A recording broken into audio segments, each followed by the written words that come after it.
Thank you all for coming out. I always feel an introduction needs a disclaimer. It's very sweet of Jeff to say those things. We've been friends for a good long time, both Jeff and Janet, and just to have him introduce me is really a treat.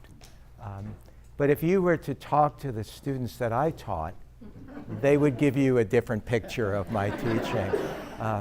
One of the students, they're seniors, my last class, and I remember we were doing something at a school event, and I had to introduce what they were going to perform, and one of the boys in the back said, "He does like to talk, doesn't he?" So I apologize if I speak for a long time. I think he certainly saw what I was like. You know, this idea of master teacher that's a word I would never use. I went back and took my fourth class, and what I realized is that children, they put no stock in your reputation at all. They just want to know who you are right now and do you understand what I need. And so, although those terms are complimentary and people are well intended, but I wouldn't describe myself that way. But I'm very pleased to be here at your school. I'm very fond of the Garden City School. I trained here to become a Waldorf teacher, and I always enjoy coming back to see your school. Can you hear me in the back? Yes? Okay, great. Now, I think tonight I wanted to begin my talk in the least exciting way, but a thoughtful way. I wanted to read something to you. It's a passage on the state of the world. Humankind has inherited much from past generations that's called into question by life today. Hence the numerous problems of the hour and the demands of the age. How many of these occupy the attention of the world? Social issues, women's issues, various educational questions, questions of health, questions of human rights, and so on. In the most varied ways, human beings are endeavoring to come to terms with these problems. But looking at these things in life, we can see that we are attempting to solve these problems in ways that are just inadequate because we're not looking at the problems except on the surface. And in order to solve these problems, we have to look at these issues in a deeper way. This passage was written by Rudolf Steiner over 100 years ago, but it sounds like it could have been written this week. Those issues are still here. And what he says is that until we try to look at these issues from a spiritual vantage point, we're not going to solve our problems. And so I wanted to begin to just explore what that could be like in a school like a Waldorf school. What does it mean to have a spiritual education? Does it mean that we are interested in cultivating a sense of wonder, the way Rachel Carson urged people to do with children? Is it that we want to form meaningful relationships with the people we meet in life because they mean so much to us? The way Martin Buber urged us to see all real living as meeting? Does it mean that as parents and teachers we're always asked to work on ourselves because changing ourselves for the better is a deeply spiritual act? All of these are possibilities. But tonight I'd like to put before you an idea that what we need to do in a spiritual school is cultivate two ways of knowing in the children we teach. And the best way I can give you an idea about that is to tell you a story that ever since I started teaching, I've told on the first day of first grade to my 4 classes. And it's like this. The mother opens the door of the house and calls to her daughter and says, "Please come and bring your brother. I need you to do something for me. The little girl takes her brother by the hand, runs to the door, and the mother says, now, please take your brother to the shoemaker and tell the shoemaker that your brother needs a pair of straight and curved.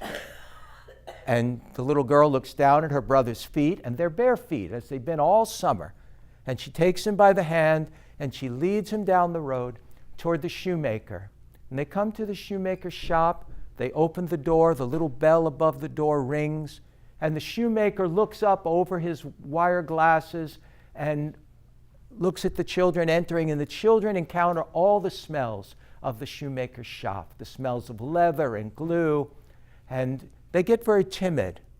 And they walk up to the counter, and the shoemaker says, yes. And the girl says, my mother wants you to make my brother a pair of straight and curved. And the shoemaker says, all right, go sit down. And the child goes and sits down. And do you remember those little stands in a shoe shop where they're sort of at an angle, at a 45-degree angle, and you put your foot on them? Little boy puts his foot there. The shoemaker comes out with two pieces of leather, a straight, stiff piece of leather and a curved, supple piece of leather. And he puts them over the child's feet, and he marks the shape of the foot, and he does the same with the other foot. And then he says to the children, come back in 2 days, and the straight and curve will be done. So the child, the boy, is very happy to get out of the shoe shop.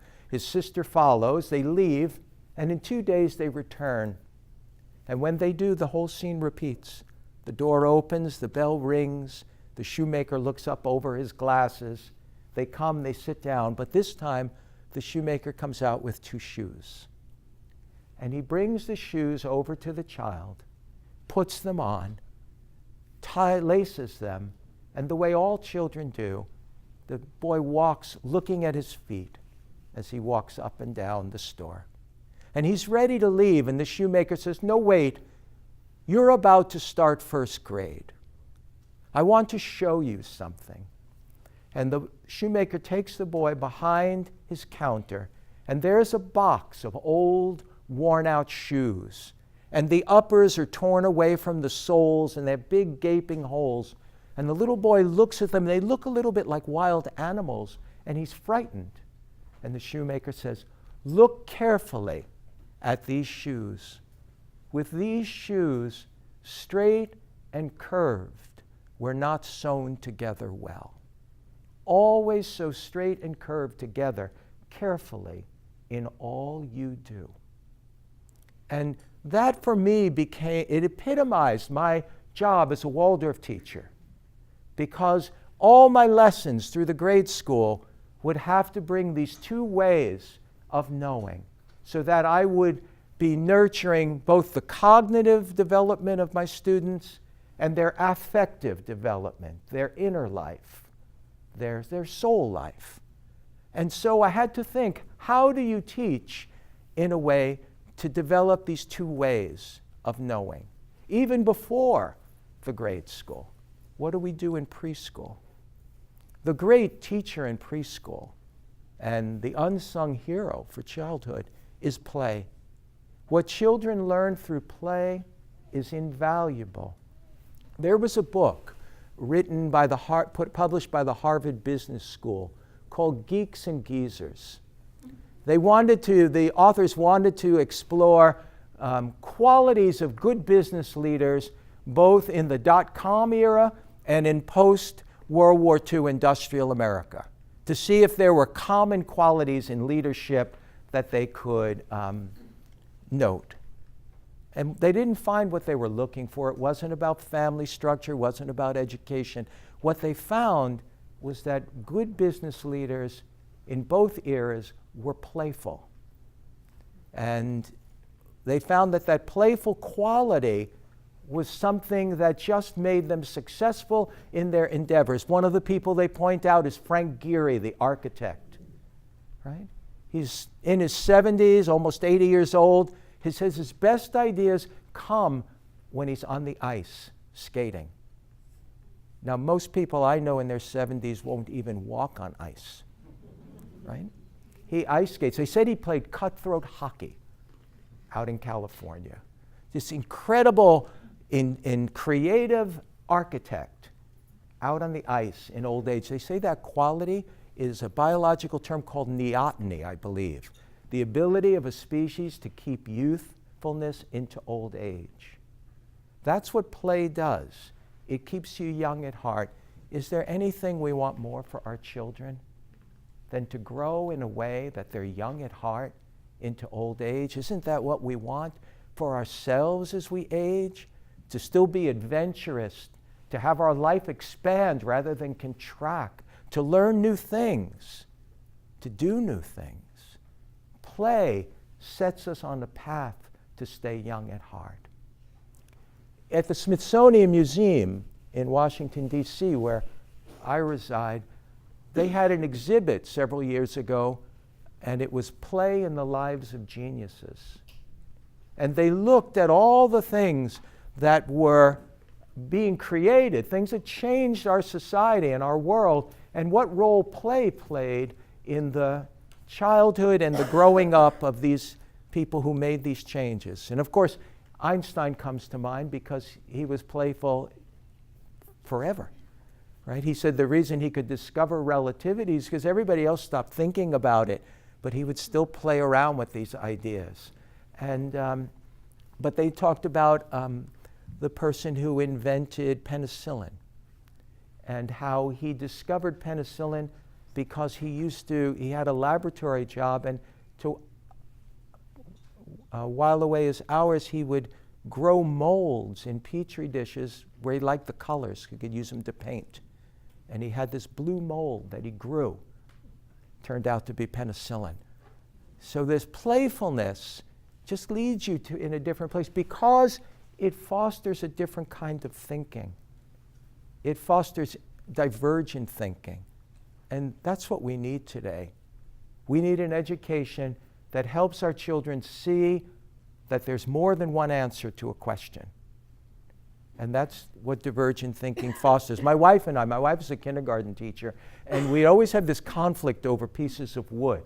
We heat with wood, so I see dried wood, and I cover it for the wood stove, and she sees it, and she wants it for her kindergarten. And she has some really good pieces of wood that I'm not allowed to touch. But she had one that was curved, a beautiful piece of wood that looked like the outer surface of a tree. And that little piece of wood could be used by the children in a variety of ways. They could take it and make it a bridge, and they'd walk little figures over it. Or they could turn it over and it became a bowl, and they'd put acorns in it and serve their friends when they had an imaginary meal. Or they could take it and put it on their cheek and touch it and say, "No, I'm sorry, I can't come on Sunday, we're busy." Right? But they had all these ways to use this one thing. And that's the kind of divergent thinking that play will foster. It makes children have creative minds. But what it also does is it gives them an ability to focus that is the mark of genius. I remember hearing the story of Barbara McClintock, who was a Nobel Prize-winning biologist who did this work with the DNA corn chromosomes. And she would say that when she was looking at the chromosomes through the microscope, the more she looked at them, the bigger they got.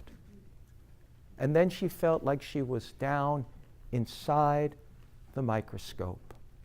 And that is being in the zone. That's what athletes talk about, how the ball gets bigger, how you see it more clearly when you're in the zone. And that is what play does. It puts children in this complete focus. That's why when you call them for dinner, they don't come. Right? Because they're in a zone. And you have to bring them out of that world.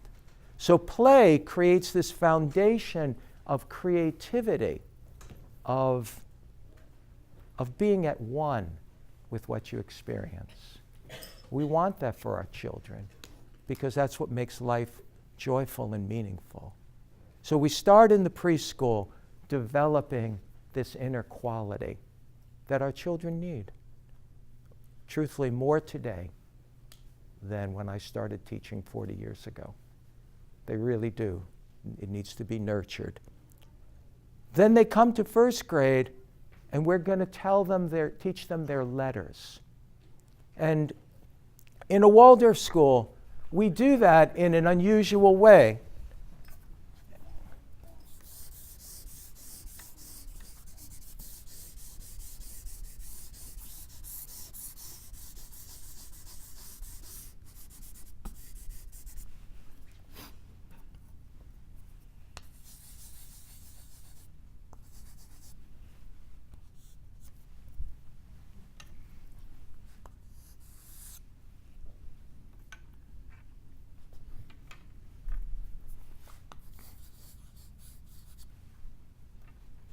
And we'll tell children stories to give them their letters. And the story that I've always loved to tell is about a king who every day is served a meal by a servant in his castle, but the servant can only bring the meal on a tray with a lid. He never sees what the king eats.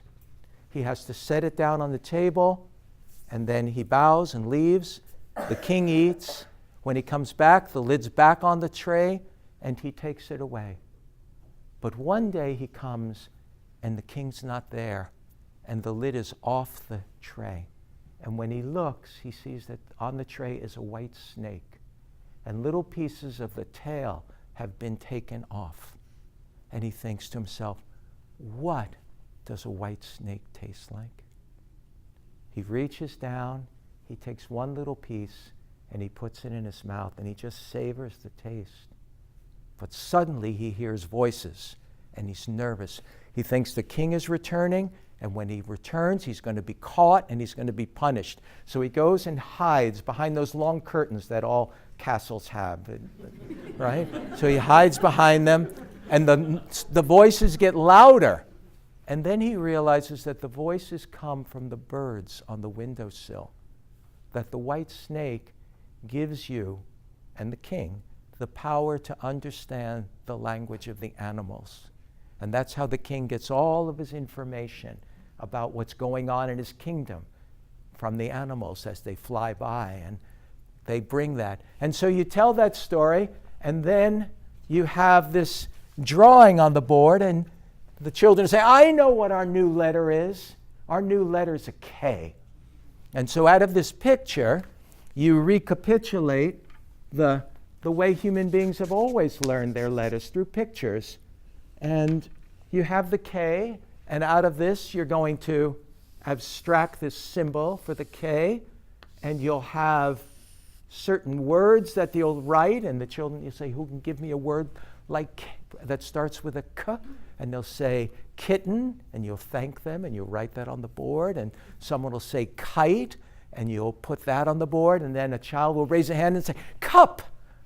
And then you realize how hard it is to teach children to write in English. Right? What do you say to first graders? No, I'm sorry, cup comes from a Latin root, and that's why you have the C, but if it's a Germanic root, it's going to have the K. You can't say that. What do you say to a first grader that brings the straight and curve together? Right?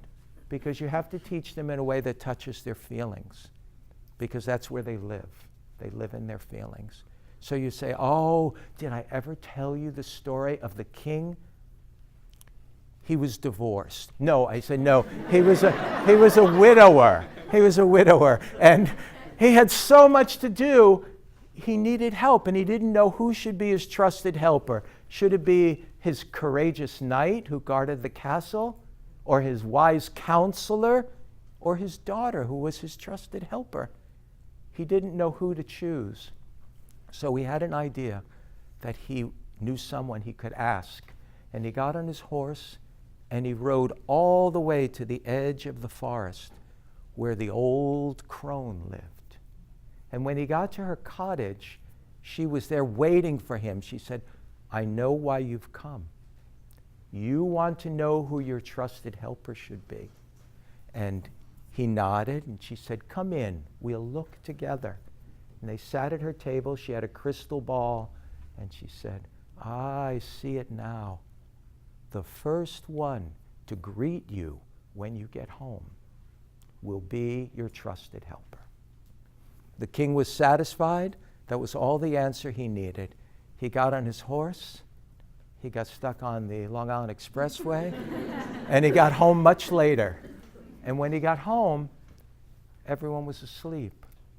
The courageous knight had retired for the day. The counselors were in bed, even his daughter.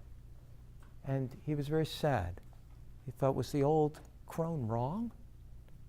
And sort of in a melancholy way, he went to what was left of his fire to warm himself. And just as he did, he felt something brush his leg. And when he looked,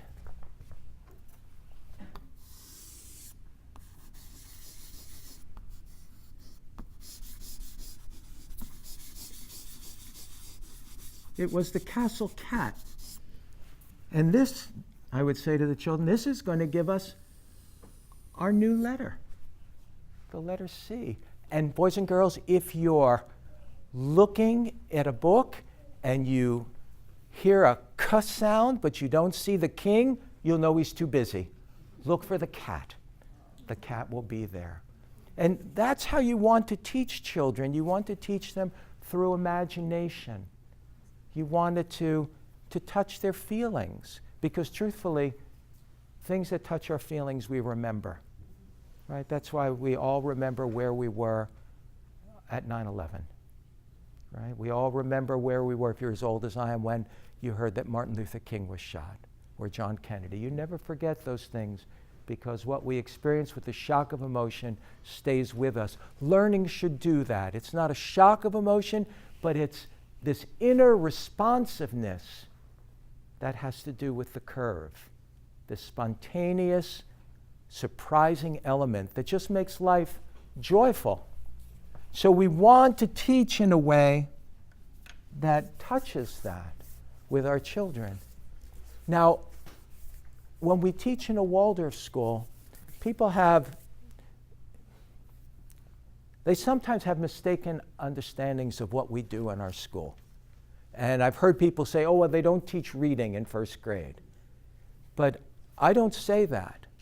What I know is that in my city, in Washington, D.C., if you're in the downtown, what you see repeatedly are these large cranes that are standing over excavations.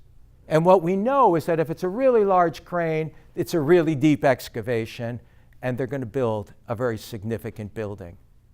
But you don't see anything for a while. But what you know is that the more they work on that foundation, the stronger the building is going to be, the more substantial. And in a Waldorf school, we're creating a foundation of literacy through the storytelling, through the poetry, through the eurythmy, through the way the story's told. It creates this love of language, and that's what we want in the children. I had a boy in my first grade, he said to me, you know what word I love, Mr. Petrash? I said, no, tell me, Andy. He said, champion. Champion is a beautiful word. It is, right? The French words are beautiful. He became a poetry professor, right? You could see that love of language. That's what we want to cultivate. We want to cultivate lifelong readers. I don't worry about illiteracy. I worry about illiteracy. We have children who can read and don't. And we really need to do something about that, because books are an amazing thing. And reading is a wonderful experience. And a good book can change your life. We want our children to be equal to good books. And we have to teach them in a way that they love language, they love reading, and they love writing. We want that for our children. So whenever I see those cranes, I think that's our reading program. We are building a significant foundation, and our children can be lifelong readers, which is what we want. Now, the next question is then, how do you teach other subjects in a way that sews together straight and curve? So I'm thinking of science teaching. In a Waldorf school, science teaching begins in 4th grade. And it begins with a study of the human and the animal kingdom. And you teach a number of animals, archetypal animals. And one of them is the eagle. And the lesson that I used to teach the eagle came from another Waldorf teacher, a woman named Dorothy Hara, who taught at the Steiner School. In fact, I believe she donated Glenbrook to this school. She was an amazing teacher, and people finally convinced her to write her lessons down. And the lesson she had for the eagle, I knew I wanted to use, but I needed some preliminary build up to it. So I tried to find the perfect fourth grade question. Any of you have fourth graders? Fourth graders divide the world into all sorts of fractions, like who's the best drawer, who's the strongest, whatever, who's the smartest. They just do that. And so I asked, who's the fastest in our class? And the hands went up immediately. Oh, Nathan is the fastest boy in the class. I said, well, who's the second fastest? They said, Adia. She's almost as fast as Nathan. And I said, who's the third? She said, Cameron. Cameron's the third. They were clear, absolutely clear. They knew. I said, okay, so tell me this. If I said to Nathan, stand outside our classroom window, and when I say go, run all the way across our playground, touch the fence, and come all the way back, how long would it take him? And the children said, 62 seconds. And somebody said, no, couldn't take that long. That's silly. 29 seconds. And they said, no, that's too little. 42 seconds. My class could argue. You don't have children like that, I know. But my class could argue. So we said, all right. And at this point, I knew my lesson was going to become memorable. I said, Nathan, climb out our classroom window. Our school building is shaped very much like yours, and so it's on one floor, and so you could climb out. And I said, and when I say go, I want you to run. And what I knew is that there's always a fourth grader with a stopwatch in your class because they time things. Like you just talk for 3 minutes and 17 seconds, and recess was supposed to start at 12:30. So they do that. So this student was going to time it. We had Nathan go out. We said go, and Nathan ran all the way across the playground, came all the way back, 32 seconds. Then Adia went, she ran 35 seconds. And then Cameron, 37 seconds. So the kids were absolutely right. And then my lesson disappointed them all because I didn't ask anyone else to climb out the window. Right? But I said to them, so now can you think of a way that you could get to that fence and back more quickly? And this little boy in the front hand went up, and I thought, I didn't phrase that right. And I said, without a machine. And he went, oh. And then his hand went back up, and I said, yes, Stephan? He said, bicycle. I said, no, bicycles are machines, Stephan. So his hand went down. He was very discouraged. And then one of the children in the back, very thoughtful girl, said, I can get there more quickly. I can get there with my eyes. I look, I see the fence, I'm back. That was the answer I needed. And I said to her, well, Gretchen, that's very good, but what if I didn't say the fence? What if I said the first grade playground, which we can't see from our window? How would you do that? She was puzzled, but the girl next to her said, in my mind, I can imagine it, and then I'm back. And I said, all right, in our imaginations. I said, I want you all to be in your imaginations. And let's imagine that we're up above our school, right? And we're looking down. You see the basketball courts and the blacktop? Let's move across our school. We're going to fly above our school. Now look, there's the first grade playground. Let's keep going. Let's go down. We're going to go over the river. Let's cross the Potomac into Virginia. And then, as I narrated it, we flew over Virginia, over the Appalachians, and headed west. We went over West Virginia, Kentucky, all the way west. And I described to them how the land starts to level out, and described to them the Mississippi River that they could see down below, and then the great flat plains. And I said, but look up. Do you see in the distance? You see those mountains? That's where we're going. The one that was with the snow on top. We're going to those mountains. Let's stop right here at the base of this mountain. Now look up. Do you see the crag that sticks out? And now this is all Dorothy Hara's lesson now that was very grateful to adopt. I said, let's go up to that crag. And we went up to the crag, and I said, now look, boys and girls, look below us. You see that nest? Look how big it is. I bet that nest is 6 feet across. And look how thick the twigs are and the branches. They're as big as your wrist. And look at the babies in the nest. Those are eagles, little eaglets. Oh, but listen, children, the mother's coming. Let's move. We don't want to be in her way. And then as the children imagined that they moved, the eagle landed, and I described the eagle. Her talons, how she held a fish in those talons, her beak and the curve of it, her eyes, which see so incredibly well. They say an eagle, if it could read a newspaper from 1/4 of a mile away. That's how well they see. Incredible eyesight. And we described everything, and then I said, oh, but listen, the father's coming.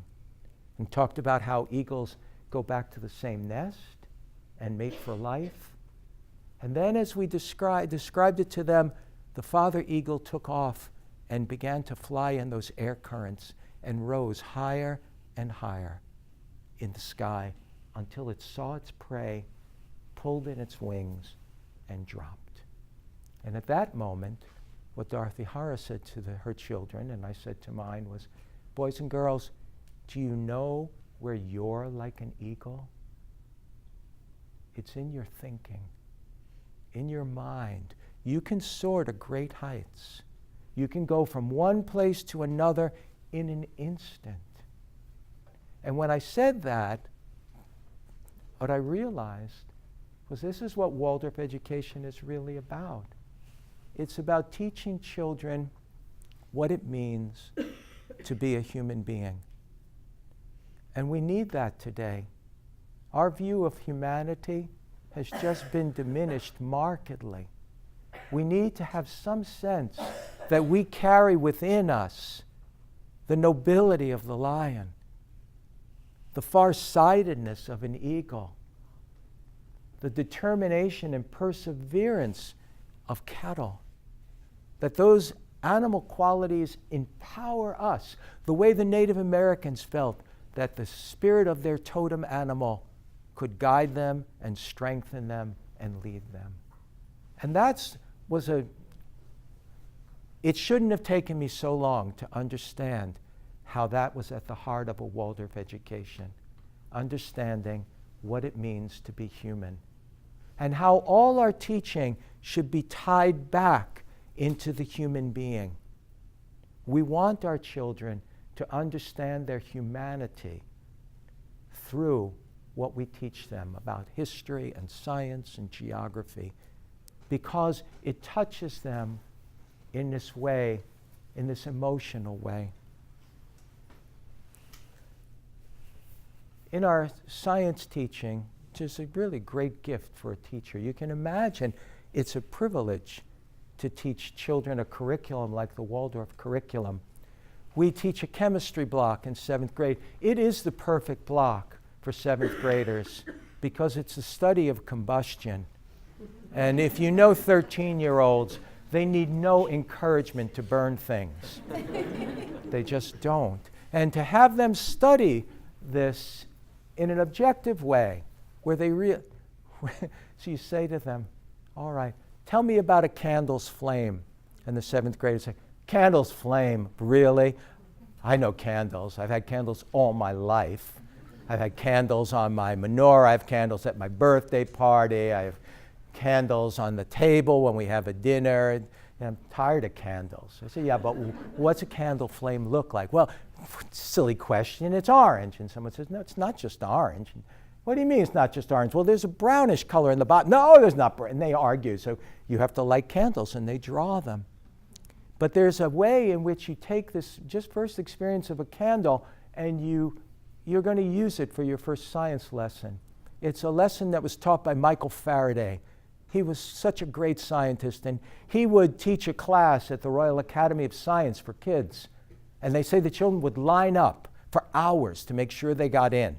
And he believed you could teach so much of science through a candle, through a simple candle.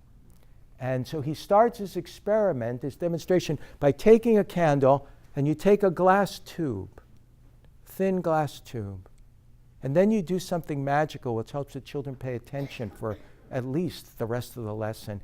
You just heat it in the Bunsen burner, and then you bend it. And it's like, wow, you really can do that? You know? So you have this L-shaped glass tube, and you put the end of it inside the flame, in the lower part of the flame. And you get this milky substance that's drawn off the flame, comes down the tube, and you collect it in a test tube. And you put a cork on it, and you set it in a tray of ice. The children's job is to observe just what you did. But at the end of the lesson, they see that that milky substance is solidified. And so they have to go home, they write up what they observed, they draw the picture of what you did. They come back the next day and you say to them, so what happened? And they describe the procedure, and then you ask them, so what was that? And what you come upon is that it was just wax the whole time. It was the wax of the body of the candle, the wax that was in that liquid pool, the wax that was pulled up along the wick, the wax that was turned into a vapor through the heat, and then collected. And it just was changes in states of matter. So that's basic physical change. The next day after they review that, you take the same glass tube, you put it in the top of the flame, and you don't get a milky substance, you get a brown substance that comes off. And you collect that as well in the test tube, and you cork it and you put it in the ice. But at the end of the lesson, it's not solidified. And the next day when they review that, they come to understand that that's no longer wax, that that's gone through a chemical change, and there's nothing you can do to turn that back into wax. And so that's a basic difference between a physical change and a chemical change. It's a foundation of chemistry. But the real thing to ask a seventh grader is, are there things in your life that when you do them, you can't change back? That's an important question for a 13-year-old. And it comes upon them as a surprise because it comes out of chemistry. It's not a sex education lesson. It's not a drug education lesson. It's a life lesson that comes out of a phenomena.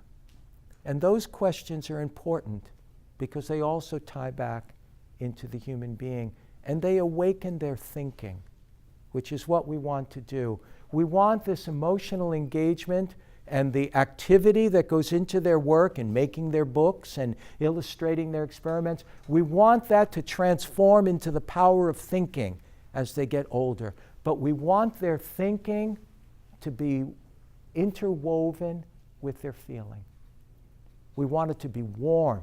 We want it to be clear. We want it to be factual. We want it to be observant and awake.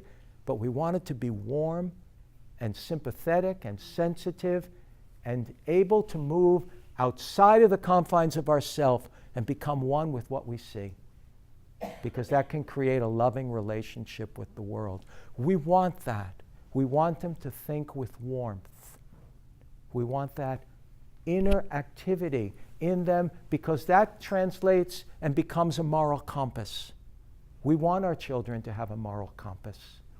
It becomes a sense of self where you know what your calling is in life so you can find your work. So you know what person you can spend your life with. We want that inner, intuitive aspect because it guides us.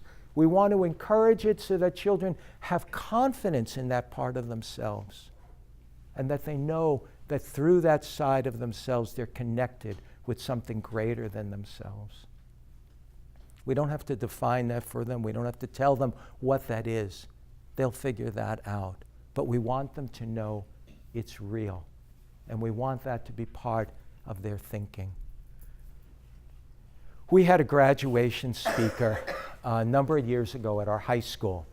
Her son had transferred from a prestigious prep school in our city in Washington, D.C., to our school. And after he was in the school for about 2 months, he said to his mother, "Mom, I don't know how much you're spending on the Waldorf school, but you're wasting your money. And she said, why is that? And he said, because we just studied Hamlet, and you know what the teacher asked me? He said, what do you think? And his mother said, oh, that's probably just Mr. Hall. No, Mom, they're all like that. They want to know what I think. And I thought that's such a good tribute to our school, because if you talk to college professors, they'll tell you they keep looking for students who will think for themselves. And today they just want to know, what do you want me to say to get an A? We want our kids to think for themselves. And that's the kind of education we have here. And it is 100 years old this year, our education. But thinking for yourself and being awake, having emotional resilience, and having the perseverance to work toward your dreams, those things are as important now as they were in 1919 when Rudolf Steiner started the first Waldorf school. Waldorf education, I've come to such a deeper appreciation of Waldorf education, and I started as someone with a deep appreciation, but there is wisdom in this education that is just wonderful to see. And I think it offers so much to kids. I don't know that we can always assess what it gives our children, because it's an inner quality. I've come to feel that our graduates, who always impress me deeply, that there's a different way in which they see the world, because straight and curved have been sewn together. There's a different way in which they respond to the people they meet. They have human qualities because of the way they've been educated. They're really ready for a changing world. So that's what I wanted to say tonight, and I'm hoping you have some questions.